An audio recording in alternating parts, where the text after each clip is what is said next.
começa a nova temporada do programa Dialogados. E como convidados da edição de hoje, trouxemos 2 alunos do curso de Direito aqui da UENG de Frutal, Jordana e Felipe, para falarem de suas experiências tanto acadêmicas quanto pessoais no que diz respeito ao direito de se manifestar e expressar dentro da própria universidade. E como é de conhecimento público, muitos brasileiros têm ido às ruas para reivindicar melhorias. Aqui na UENG não tem sido diferente, os alunos estão lutando pelos seus direitos. Vamos começar entrevistando Felipe. Felipe, como um dos formadores do CAD, como você percebe o complemento entre o centro acadêmico e o diretório? Partindo do princípio em que o centro acadêmico trabalha com a parte de um curso, o centro acadêmico de Direito, ele cuida do curso de Direito, das questões sobre este curso, ele leva esse curso, tanto quanto o CACOM também faz isso com os cursos de comunicação, o CAD com o curso de geografia, e o Direito não é diferente, ele faz isso no curso de Direito, e o DA, ele ajuda a fazer o suporte dos cursos que não tem o centro acadêmico. E além disso, ele também ajuda o centro acadêmico de Direito em outras questões que ele pode complementar. O quão longe a luta estudantil está de alcançar as mudanças necessárias na universidade, como por exemplo em relação à estrada de acesso da entrada aos laboratórios em construção e à biblioteca? O movimento estudantil, para conseguir isso, ele tem que ter a participação de todos, igual eu falei. Então, tem que ter a maturidade da comunidade acadêmica em abraçar isso, tanto professores, funcionários, quanto estudantes. Infelizmente, na parte de professor e funcionário, eu tenho receio de, como não tem estabilidade, de ele participar de uma reivindicação dessa e ele ser mandado embora. E na parte do estudante, ele tem a timidez de participar dessa ação. E eu, hoje, na questão da entrada, é unânime que todo mundo está de saco cheio com a estrada de acesso. Mas a estrada de acesso ela é o menor problema da UENG. Então, tem estrada de acesso, você tem uma biblioteca que foi construída de forma errada, você tem toda a arquitetura da UENG que foi construída de uma maneira com um acesso ruim, que foi feita como se fosse um shopping center, não como se fosse uma universidade, entende? Então, para a gente conseguir mudar isso, a gente tem que fazer o governo escutar a gente, a reitoria escutar a gente. E isso só faz com participação da comunidade acadêmica, professor, funcionário e aluno. E a parte mais forte desses é o aluno. O aluno tem que querer fazer isso. Ele tem que se dispor a fazer isso. Ele tem que se dispor a perder a aula para fazer isso. A ideia do RU e dos alojamentos para estudantes menos favorecidos financeiramente partiu de vocês? Qual a importância disso para uma universidade pública? Sim, partiu através da discussão do movimento estudantil entre centros acadêmicos e diretório. A importância disso para a universidade pública é que a universidade pública é feita para acesso de todos. E tem gente, por exemplo, que consegue entrar na universidade, mas ela não consegue ficar, porque a universidade não dá o suporte para ela conseguir isso.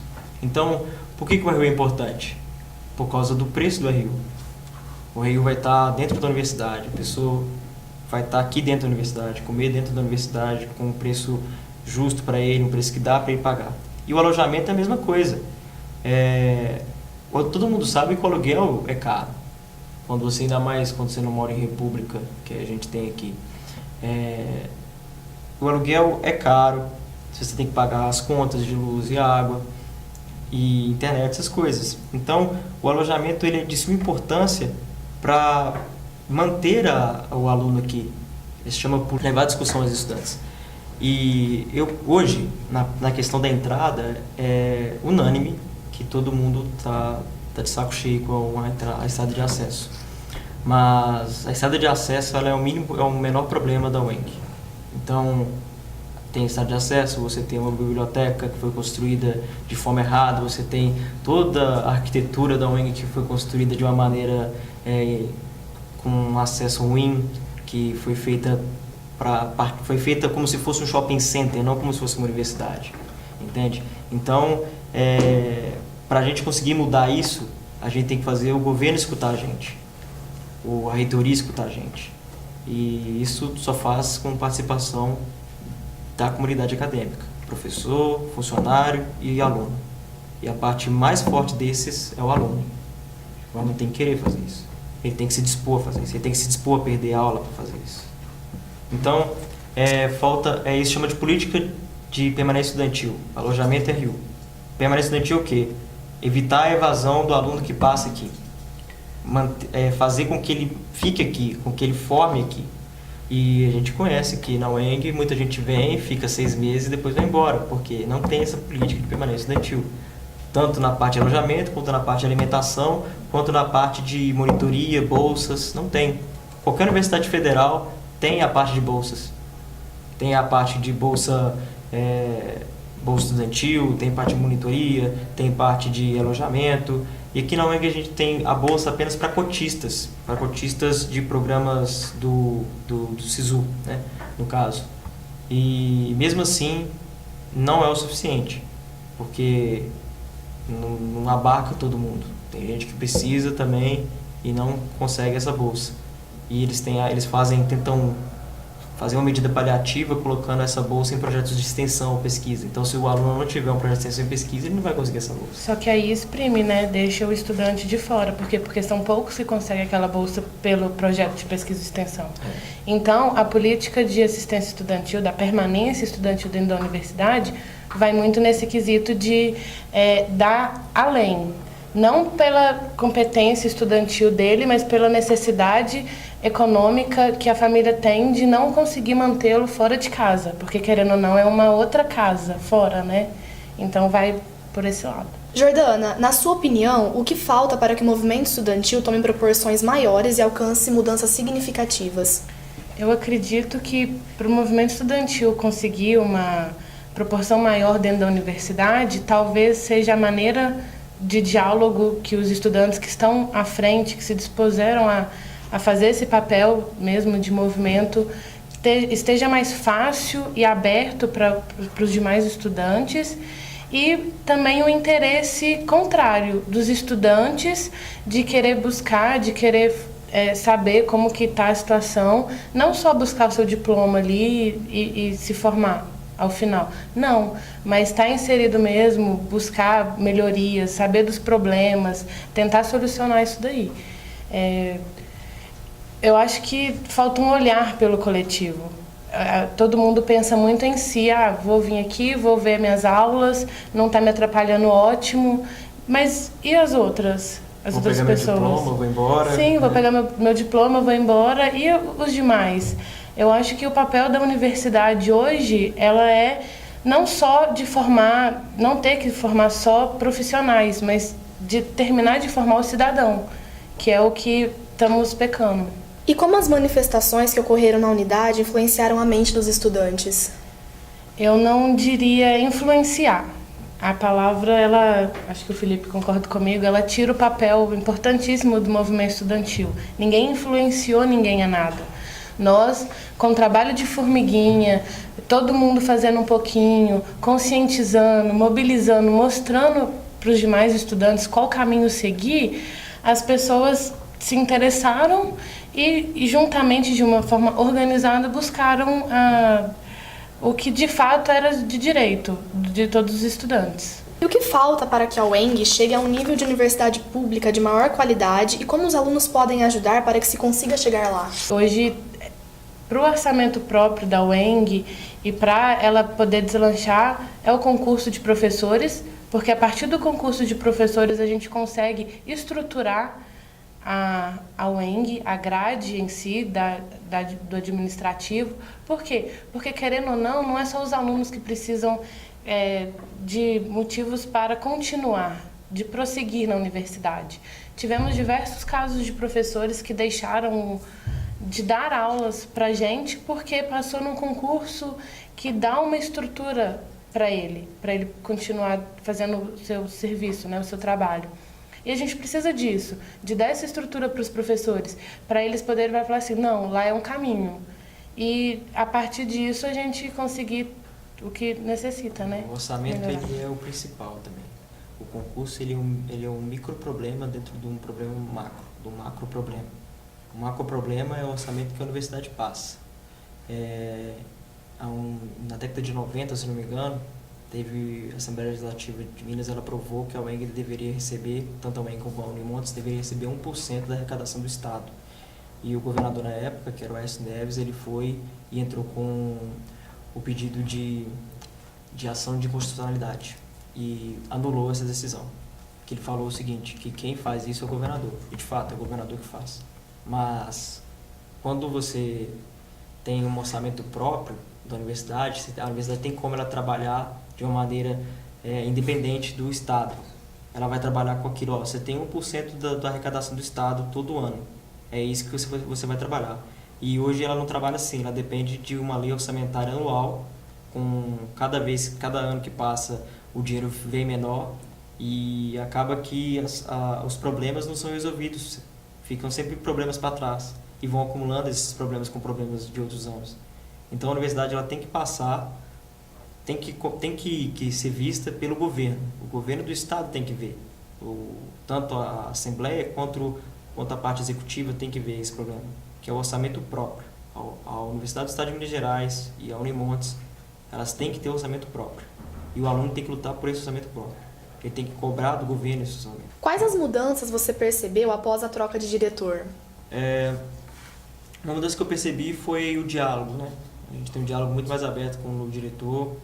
A gente tem uma liberdade maior de se manifestar, uma liberdade maior de mobilizar dentro da própria universidade, de entrar dentro da universidade, de cobrar, de criar ações, de criar projetos. A liberdade disso é muito maior, de falar também é maior. Eu entrei aqui em 2012 eu entrei em 2012 e eu vi hoje eu vi uma universidade diferente. Quem formou vê uma universidade diferente também. Na verdade não era universidade quando a gente entrou, né? A gente não tinha acesso ao que era pesquisa e extensão, não tinha acesso... Ainda tem que melhorar. Com certeza, não é... Mas em comparação de 2012 para 2016, só o número de processos de pessoas que buscam, dos estudantes que buscam a pesquisa e extensão, já é assim, grande. Antes não existia, não tinha esse diálogo, muitos não sabiam. A gente vinha, tinha aula, não reclamava e estava ótimo. Questão também de reprimir um pensamento, né? Também era muito frequente aqui, tanto de professor quanto de aluno. Era complicado. O diálogo aqui dentro era um clima pesado, era um clima de poder concentrado na mão de uma pessoa só.